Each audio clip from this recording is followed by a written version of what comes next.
வணக்கம். சுப்ரீம் செய்திகளுக்காக இரா செல்வமணி. இன்றைய முதன்மை செய்திகள். காரைக்கால் கோவில் திருவிழாவில் இரு தரப்பினருக்கிடையே ஏற்பட்ட மோதல். அமைச்சருடன் வாக்குவாதத்தில் ஈடுபட்ட பொதுமக்கள். பாஜக சார்பில் நடைபெற்ற தேச ஒற்றுமை பேரணி. முன்னாள் இராணுவ வீரர்கள் உள்ளிட்ட பொதுமக்கள் பங்கேற்பு. சர்வதேச பல்லுயிர் பெருக்க தினம். விலங்குகள் மற்றும் காடுகள் பராமரிப்பு குறித்த விழிப்புணர்வு போட்டியில் கல்லூரி மாணவர்கள் பங்கேற்பு.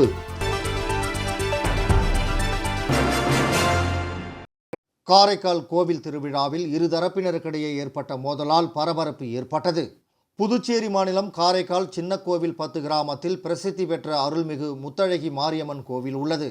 இந்த கோவிலின் வைகாசி மாத திருவிழா கொடியேற்றத்துடன் நேற்று தொடங்கியது. மேலும் விழாவிற்காக அச்சடிக்கப்பட்ட கோவில் அழைப்பிதழில் ஊர் பொதுமக்கள், இளைஞர்கள் மற்றும் அனைவருடைய பெயர்களையும் அச்சிட வேண்டும் என்று முடிவு செய்யப்பட்ட நிலையில் அமைச்சர் மற்றும் அமைச்சரின் ஆதரவாளர்கள் பெயர் மட்டுமே இடம்பெற்றுள்ளதாக கூறப்படுகிறது.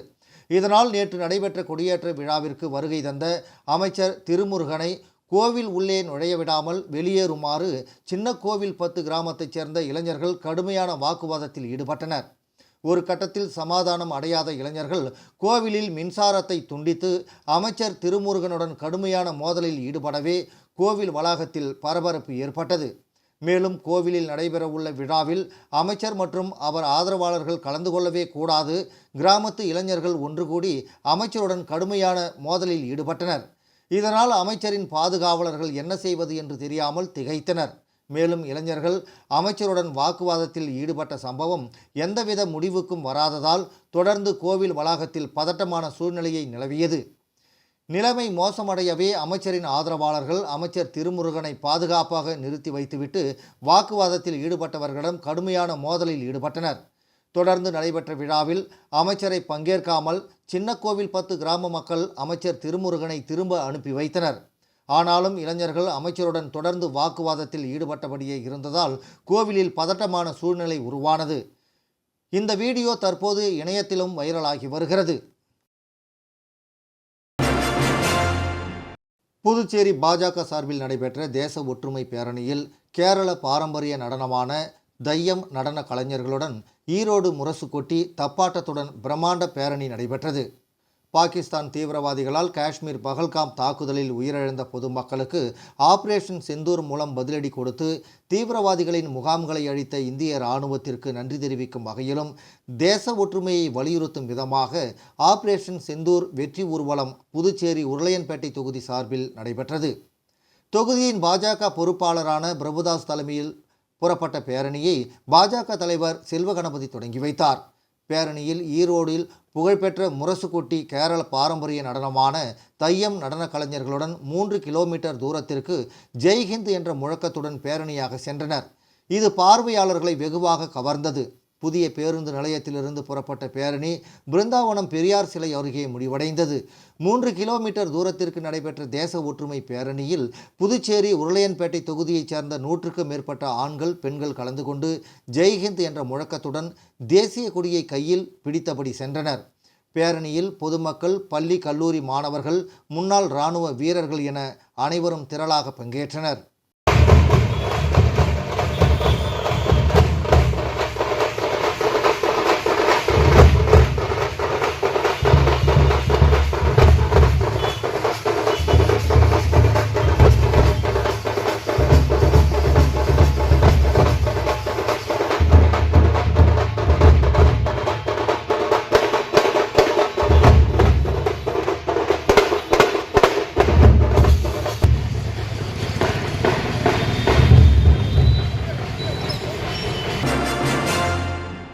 சர்வதேச பல்லுயிர் பெருக்க தினத்தை முன்னிட்டு விலங்குகள் மற்றும் காடுகள் பராமரிப்பு குறித்த விழிப்புணர்வு போட்டியில் கல்லூரி மாணவ மாணவிகள் ஆர்வத்துடன் பங்கேற்றனர்.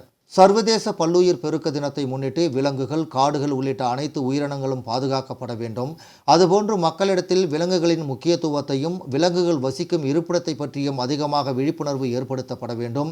இந்த கருத்தை மையமாக கொண்டு சர்வதேச பல்லுயிர் பெருக்க தினத்தை கொண்டாடும் வகையில் புதுச்சேரி அரசின் அறிவியல் தொழில்நுட்பம் மற்றும் சுற்றுச்சூழல் துறை சார்பில் முருங்கப்பாக்கம் கலை மற்றும் கைவினை கிராமத்தில் உள்ள வனவிலங்கு மையத்தில் விழிப்புணர்வு நிகழ்வு நடத்தப்பட்டது. இதில் சிறப்பு விருந்தினராக சர்வதேச சுற்றுச்சூழல் அமைப்பின் இயக்குனர் பூபேஷ் குப்தா, தாகூர் அரசு கல்லூரி துணை பேராசிரியர் வசந்தராஜ், நாட்டு நலப்பணி திட்ட ஒருங்கிணைப்பாளர் சரவணன் ஆகியோர் கலந்து கொண்டு சுற்றுச்சூழலை பற்றியும் விலங்குகளை பற்றியும் கல்லூரி மாணவ மாணவிகளுக்கு எடுத்துரைத்தனர். இயற்கையை பாதுகாத்து எதிர்காலத்தை காப்போம் என்ற தலைப்பில் மாணவர்கள் விலங்குகளை சுற்றி உறுதிமொழி எடுத்துக்கொண்டனர். கல்லூரி மாணவ மாணவிகளுக்கு பேச்சு போட்டிகள் நடத்தப்பட்டது. அதில் வெற்றி பெற்றவர்களுக்கு பரிசுகளும் சான்றிதழ்களும் வழங்கப்பட்டது. இதுகுறித்து நிகழ்ச்சி ஏற்பாட்டாளர் கூறுகையில், பல்லுயிர் தினத்தை உலகம் முழுவதும் கொண்டாடப்படுகிறது. அந்த வகையில் புதுச்சேரியில் சுற்றுச்சூழல் துறை சார்பாக இதை கொண்டாடுவது வரவேற்கத்தக்கது. விழாவின் முக்கிய நோக்கம் என்னவென்றால், அழிந்து வரும் விலங்கினத்தை பாதுகாக்கவும், இயற்கையை பாதுகாக்கவும், இயற்கையோடு ஒன்றிணைந்து மனிதர்கள் எப்படி வாழ்வை வாழ வேண்டும் என்பது இந்த நாளில் கருப்பொருள். இதனை ஒட்டி மாணவர்களுக்கு பல்வேறு போட்டிகள் நடத்தப்பட்டு விழிப்புணர்வு உறுதிமொழியும் எடுக்கப்பட்டதாக கூறினார். பாண்டிச்சேரி கவர்மெண்ட் வந்து பார்த்தீங்கன்னா பொல்யூஷன் கமிட்டி டிபார்ட்மெண்ட் வந்து இன்டர்நேஷ்னல் பயோடைவர்சிட்டி டே கண்டக்ட் பண்ணி ஆர்ட் அண்ட் கிராஃப்ட் வில்லேஜில் வந்து காம்படிஷன் கண்டக்ட் பண்ணாங்க. இதில் வந்து பார்த்தீங்கன்னா நம்ம இந்த இயற்கை எப்படிலாம் அழிக்கிறோம், அதை எப்படி பாதுகாக்கணும், சப்போஸ் பாதுகாக்கலைன்னா அதனால என்னென்ன விளைவுகளை நம்ம வந்து பார்க்க வேண்டியது இருக்கும் அப்படின்னு சொன்னாங்க. இந்த பேச்சு போட்டு நாங்கள் நிறைய பேர் கலந்துக்கிட்டோம். இதில் நாங்கள் 3 பேருமே வந்து ப்ரைஸ் வின் பண்ணியிருக்கோம். எங்களுக்கு வந்து கிஃப்டாக சர்டிஃபிகேட்டும் கவர்மெண்ட் எக்ஸாம்ஸ்க்கு படிக்க தேவையான புக்ஸும் கொடுத்துருக்காங்க. ஸோ இது ரொம்ப எங்களுக்கு ஹெல்ப்ஃபுல்லாக இருக்கும்னு நினைக்கிறோம். ஏன்னா இந்த புக்ஸ்லாம் கொஞ்சம் எக்ஸ்பென்சிவ். ஸோ இது எங்களுக்கு நாங்கள் ஹார்ட் ஒர்க் பண்ணி இதை பற்றி பேசினதுனால கிடைச்சதுல ரொம்ப ஹாப்பியாக ஃபீல் பண்ணுறோம். இதோட தீம் பார்த்தீங்கன்னா harmony with nature and sustainable development. So எங்களுக்கு ரொம்ப யூஸ்ஃபுல்லாக இருந்தது. இப்போது நம்ம மனுஷங்க வந்து நம்மளோட சந்தோஷத்துக்காக இயற்கையை வந்து நம்மளே அறியாமல் கொஞ்சம் கொஞ்சமாக வந்து அழிச்சிட்டு வரோம். மழைநீரை வந்து சேகரிக்கிறதில்ல. பிளாஸ்டிக் நம்ம டே டு டே லைஃப்பில் ரொம்ப வந்து யூசேஜ் வந்து அதிகமாகிடுச்சு. இதெல்லாம் நிறுத்தினா தான் நம்ம வந்து நம்மளோட எர்த் வந்து சேவ் பண்ண முடியும். அதனால வந்து இந்த டே வந்து ரொம்ப இம்பார்ட்டன்ட். ஸோ நம்ம எவ்வளோ நல்லா பாதுகாக்கிறோமோ, எடுத்தோடனே எல்லாத்தையும் பண்ணிட முடியாது. பட் நம்மளால் பாதுகாக்க முடியலனாலும் இதை நம்ம அழிக்காமல் இருக்கலாம். இந்த நேச்சரை வந்து அதை டிஸ்ட்ராய் பண்ணாமல் இருக்கிறது நல்லது. இன்னைக்கு இன்டர்நேஷ்னல் பயோடைவர்சிட்டி டே, அதாவது பல்லுயிர் பெருக்க தினம், இன்னைக்கு உலகம் ஃபுல்லாக செலிப்ரேட் பண்ணிட்டு இருக்காங்க. அதில் குறிப்பாக இன்னைக்கு பாண்டிச்சேரியில் சயின்ஸ் அண்ட் டெக்னாலஜி இதுமான ஒரு பெரிய ப்ரோக்ராமை வந்து இன்னைக்கு கொண்டு வந்திருக்காங்க. இதோட முக்கியமான நோக்கம் என்னன்னா, இன்னைக்கு அழிஞ்சு போயிட்டு இருக்கக்கூடிய அனிமல்ஸ் வந்து பாதுகாக்கணும், அதேமாரி இயற்கையை பாதுகாக்கணும், இயற்கையோட ஒன்றி இணைஞ்சு எப்படி வந்து மனுஷன் வந்து ஒரு வாழ்க்கையை வாழ முடியும், அதுதான் ஒரு முக்கியமான கருப்பொருள். அந்த பொருளை தொடர்ந்து இன்னைக்கு மாணவர்களுக்கு காம்படிஷன்ஸ் நடந்தது, எலக்ட்ரிஷியன் காம்படிஷன் நடந்தது. அதில் அதை ஃபுட் செயினை பேஸ் பண்ணியும் ஃபுட் வெப்பை பேஸ் பண்ணியும் எப்படி வந்து ஒரு சங்கிலி போன்று நம்மளுடைய அனிமல்ஸை பாதுகாக்கணும், இயற்கையை பாதுகாக்கணுங்கிற ஒரு ஆஸ்பெக்டில் இன்னைக்கு கொண்டு வந்திருந்தோம். இன்னைக்கு பல்லுயிர் பெருக்கம் இல்லைன்னா நம்மளால வாழ முடியாதுங்கிறத ஒவ்வொரு மனிதனும் புரிஞ்சுக்கணுங்கிற ஒரு விழிப்புணர்வு இன்னைக்கு மாணவர்கிட்ட கொடுத்துருக்கோம். ஃபார் எக்ஸாம்பிள், இன்னைக்கு நம்ம குடிக்கக்கூடிய தண்ணியாக இருந்தாலும், சாப்பிடக்கூடிய உணவாக இருந்தாலும், சுவாசிக்கக்கூடிய காற்றா இருந்தாலும், எல்லாம் இயற்கை நம்மளுக்கு கொடுத்த பிச்சை. திரும்ப நம்ம இயற்கைக்கு என்ன பண்ண போறோங்கிறது ஒரு பெரிய கொஸ்டின் மார்க்காக இருந்தது. அந்த விதத்தில் இன்னைக்கு பல்லுயிர் பெருக்க தினம்ங்கிறது ரொம்ப சிறப்பாக இன்னைக்கு பாண்டிச்சேரியில் சயின்ஸ் அண்ட் டெக்னாலஜி நடத்திருக்காங்க. இது மூலியமா பல வகையான மாணவர்களுக்கு இந்த பல்லுயிர் பெருக்கத்தை பற்றியும் இந்த இயற்கை பற்றியும் புரிதல் வந்திருக்கு. கண்டிப்பாக ஒருத்தவங்க நினைச்சாங்கன்னா இந்த பல்லுயிர் பெருக்கத்தை பாதுகாக்க முடியாது. எல்லாரும் இணைஞ்சோம்னா கண்டிப்பாக ஒரு வலிமை வாய்ந்த இந்தியாவை பார்க்க முடியுங்கிற ஒரு அடிப்படையில் இன்னைக்கு ரொம்ப சக்ஸஸ்ஃபுல்லாக நடந்திருக்கு. புதுச்சேரி முத்தியால்பேட்டை லோகமுத்து மாரியம்மன் கோவில் வீதியில் உள்ள அனைத்து பாதாள சாக்கடை தொட்டிகளும் அடைப்பு ஏற்பட்டுள்ளதாக வந்த புகாரை அடுத்து முன்னாள் திமுக சட்டமன்ற உறுப்பினர் நந்தா சரவணன் முயற்சியில் அடைப்புகள் சரி செய்து தரப்பட்டது. புதுச்சேரி முத்தியால்பேட்டை லோகமுத்து மாரியம்மன் வீதியில் அடைப்பு ஏற்பட்டுள்ள அனைத்து பாதாள சாக்கடை தொட்டிகளும் சரி செய்து தருமாறு முன்னாள் சட்டமன்ற உறுப்பினர் நந்தா சரவணன் அவர்களுக்கு கடந்த 5ஆம் தேதி அப்பகுதி மக்கள் கோரிக்கை வைத்தனர். அதன் அடிப்படையில் கடந்த 7ஆம் தேதி அடைப்புகள் சரி செய்து தரப்பட்டது. இந்நிலையில் அப்பகுதியில் மீண்டும் பாதாள சாக்கடை அடைப்பு ஏற்பட்டு கழிவுநீர் வழிந்து ஓடுவதாக வந்த புகாரை தொடர்ந்து அதிகாரிகளிடம் பேசி நிரந்தர தீர்வு காண்பதாக தெரிவித்திருந்தார். இதையடுத்து நேற்று அந்த பகுதியில் உள்ள அனைத்து பாதாள சாக்கடை தொட்டிகளும் சரி செய்து தரப்பட்டது. புதுச்சேரியில் கடந்த சில தினங்களாக 100 டிகிரிக்கு மேல் வெயிலுடன் அனல் காற்று வீசிய நிலையில் இடி மின்னலுடன் பெய்த கனமழையால் குளிர்ச்சியான சூழல் நிலவி வருகிறது. புதுச்சேரியில் கடந்த சில நாட்களாக 100 டிகிரிக்கு மேல் கடுமையான வெயிலுடன் அனல் காற்று வீசி வந்தது. இதனால் பொதுமக்கள் பெரிதும் பாதிக்கப்பட்டு வந்தனர். இந்த நிலையில் கடந்த 2 நாட்களாக வானம் மேகமூட்டத்துடன் காணப்பட்டு வந்த நிலையில் நேற்று மாலை 1 மணி நேரத்திற்கு மேலாக இடியுடன் கூடிய கனமழை பெய்தது. இதனால் அனல் காற்று தணிந்து குளிர்ச்சியான சூழல் நிலவியது. இந்த நிலையில் புதுச்சேரியின் நகர பகுதிகளான உப்பளம், முதலியார்பேட்டை, முத்தியால்பேட்டை, லாஸ்பேட்டை, புதிய பேருந்து நிலையம், ரயில்வே நிலையம், விமான நிலையம் உள்ளிட்ட பல்வேறு பகுதிகள் கனமழை பெய்தது. அதேபோன்று கிராமப்புறங்களான வம்புப்பட்டு, திருக்கனூர், அரியாங்குப்பம், மண்ணாடிப்பட்டு, பாகூர் உள்ளிட்ட பகுதிகளிலும் கனமழை பெய்தது. தொடர்ந்து 1 மணி நேரத்திற்கும் மேலாக கனமழை பெய்ததால் சாலையின் இருபுறங்களும் மழைநீர் சூழ்ந்து பெருக்கெடுத்து ஓடியது. இதனால் வாகன ஓட்டிகள் கடுமையான அவதிக்கு ஆளாகினார்கள். விளம்பர இடைவேளைக்கு பிறகு செய்திகள் தொடரும். புது உலகம், புது வாழ்க்கை, அதை ஒரு இளவரசியைப் போல கடந்து செல்லணும். அதுக்கு நம்மளை அலங்கரிக்க முகல் காலகட்டத்தின் கலாச்சாரத்தை தழுவி அற்புதமான தங்க நகைகளை மெஹஃபில் கலெக்ஷனாக உருவாக்கி தருது ஜோசா லூகாஸ். மெஹஃபில், இனி மனங்களை வெல்லலாம். Mehfil, classical Mughal design jewelry from Josa Lucas. புது உலகம், புது வாழ்க்கை, அதை ஒரு இளவரசியைப் போல கடந்து செல்லணும். அதுக்கு நம்மளை அலங்கரிக்க முகல் காலகட்டத்தின் கலாச்சாரத்தை தழுவி அற்புதமான தங்க நகைகளை மெஹஃபில் கலெக்ஷனாக உருவாக்கி தருது ஜோசா லூகாஸ். மெஹஃபில், இனி மனங்களை வெல்லலாம். Mehfil, classical Mughal design jewelry from Josa Lucas. வெற்றியை தாரக மந்திரமாக கொண்டு இன்றைய மாணவர்களை நாளைய வல்லுநர்களாக உருவாக்கி கொண்டிருக்கும் சௌமியா பாராமெடிக்கல் இன்ஸ்டிடியூட். மருத்துவம் சார்ந்த வேலைவாய்ப்பு கல்விகள். NEET repeated courses for all batches. Admissions going on. Degree courses: BSc Medical Laboratory Technology, BSc Dialysis Technology, BSc Optometry Technology, BSc Radiology Medical Imaging Technology, BSc Operation Theatre Technology. Diploma courses later entry மூலம் direct second year. Uniform, record, lab coat முற்றிலும் இலவசம். படிக்கும் போதே பகுதி நேர வேலை வாய்ப்புக்கு உத்தரவாதம். 100% அரசு தர சான்றிதழ் வழங்கப்படும். டிப்ளமோ கோர்சஸ் ஃபீஸ் ரூபாய் 10,000 மட்டுமே. தவணை முறையிலும் கட்டணத்தை செலுத்தலாம். புதுவையில் ஊதியத்துடன் பயிற்சி தரும் ஒரே கல்வி நிறுவனம்.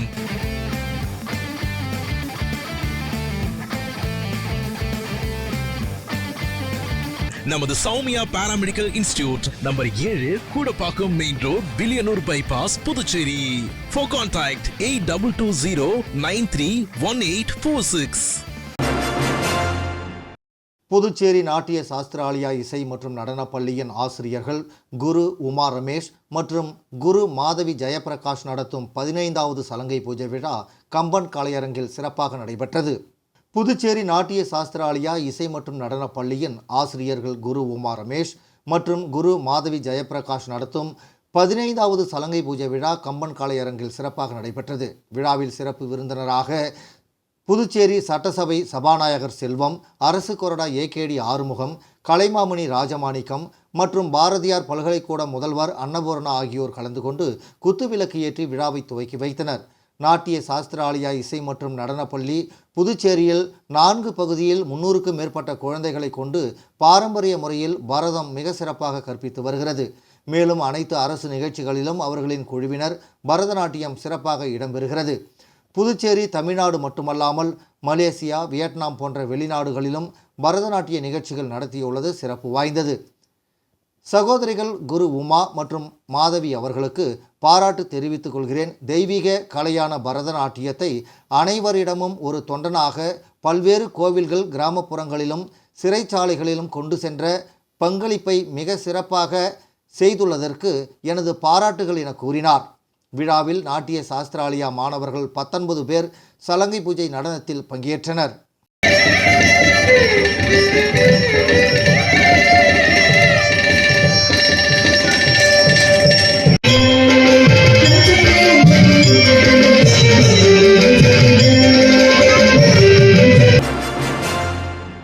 திருபுவனை சட்டமன்ற தொகுதிக்கு உட்பட்ட கொத்தபுரிநத்தம் மும்முனை சந்திப்பில் கண்காணிப்பு கேமரா பொருத்தப்பட்டு அதன் திறப்பு விழா சட்டமன்ற உறுப்பினர் அங்காளன் தலைமையில் இன்று நடைபெற்றது.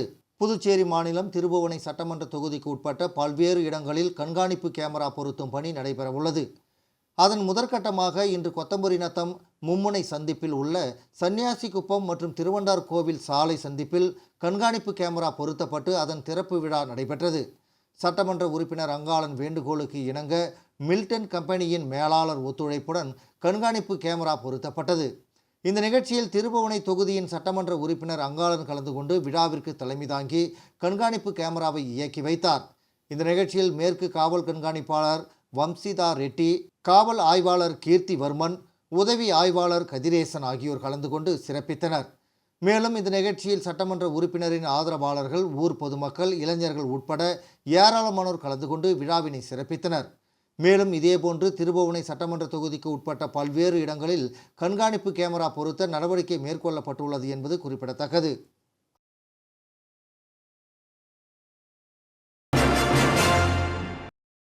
திமுக அரசுக்கு அவப்பெயரை ஏற்படுத்தி வருவதாக மகளிர் அணி புஷ்பலதா மீது புகார் தெரிவிக்கப்பட்டுள்ளது. விழுப்புரம் மாவட்டம் பாக்கம் கூற்றோடு கடலூர் ரோட்டில் உள்ள கடைகள் மற்றும் ஓட்டு வீட்டை நள்ளிரவில் ஜேசிபி இயந்திரத்தை கொண்டு புதுச்சேரி திமுக மகளிர் அணியில் உள்ள புஷ்பலதா என்பவர் இடித்து சேதப்படுத்தியிருக்கிறார். இது தொடர்பாக விழுப்புரம் சரக கண்டமங்கலம் காவல் நிலையத்தில் அளிக்கப்பட்ட புகார் தொடர்பாக காவல்துறையினர் சம்பந்தப்பட்ட இடத்திற்கு வந்து சேதத்தை நேரில் பார்வையிட்டு விசாரணை செய்தனர்.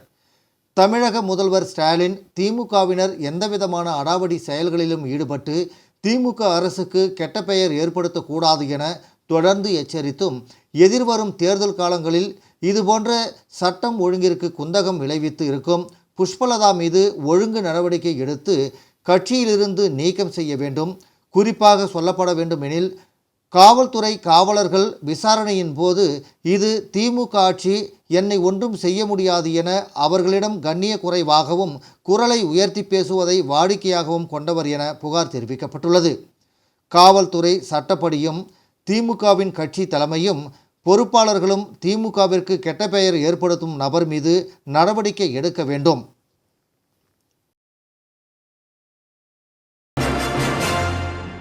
பொறியியல் கல்வி பயில அபயம் தொண்டு நிறுவனத்தின் மூலம் ஏழை மாணவருக்கு கல்வி நிதி உதவி செய்யப்பட்டது. அபயம் அபே என்ஜிஓ தொண்டு நிறுவனம் புதுச்சேரி முதலியார்பேட்டை பகுதியில் கடந்த 2004ஆம் ஆண்டு முதல் இயங்கி வருகிறது.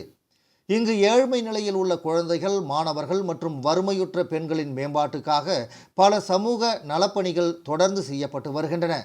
குறிப்பாக மாணவர்களின் கல்வி மேம்பாட்டுக்காக அவர்களுடைய புத்தகப்பை, சுவடுகள், எழுது பொருட்கள், கல்வி கட்டணம் செலுத்துதல் போன்ற பணிகளை கடந்த 20 ஆண்டுகளுக்கும் மேலாக அபயம் தொண்டு நிறுவனத்தின் நிறுவனர் முனைவர் சுந்தரமுருகன் தொடர்ந்து செய்து வருகிறார். பெண்களின் வாழ்வாதாரத்திற்காகவும் அவர்களுடைய சமூக மேம்பாட்டுக்காகவும் பல நற்பணிகளை ஆற்றி வருகிறார்.